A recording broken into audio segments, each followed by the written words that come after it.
Belakangan ini, pasar saham Indonesia jadi sorotan dunia. Nama MSCI muncul, IDX bergerak cepat, dan satu istilah jadi pusat perhatian, free float. Sebenarnya apa itu free float?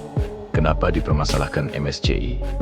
Dan apa langkah terbaru IDX? Free float saham adalah jumlah saham yang benar-benar beredar di publik dan bisa diperdagangkan bebas di pasar. Bukan saham milik pengendali, bukan saham yang terkunci, dan bukan saham yang jarang berpindah tangan. Semakin besar free float, semakin banyak saham yang bisa diperdagangkan, dan harga cenderung lebih mencerminkan mekanisme pasar. Masalah muncul saat free float terlalu kecil dan kepemilikan saham terkonsentrasi di segelintir pihak. Dalam kondisi seperti ini, pergerakan harga bisa lebih mudah digerakkan, likuiditas menipis, dan harga saham tidak selalu mencerminkan minat pasar yang sebenarnya. Bagi investor global, ini adalah risiko. Inilah yang menjadi perhatian MSCI.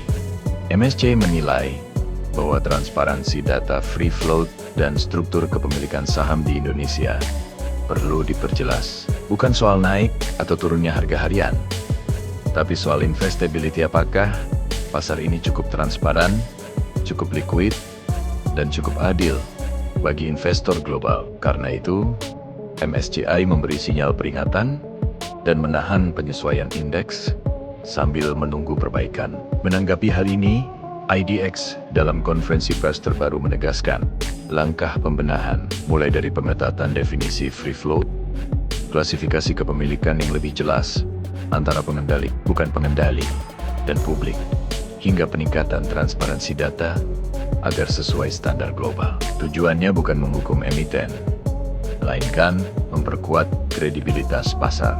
Buat investor retail, isu free float ini penting, bukan untuk panik, tapi untuk lebih cermat. Harga saham bisa berubah cepat, namun struktur kepemilikan menentukan seberapa sehat pergerakannya. Pasar yang kuat dibangun dari transparansi dan kepercayaan. Jangan lupa follow, like, dan subscribe channel ini.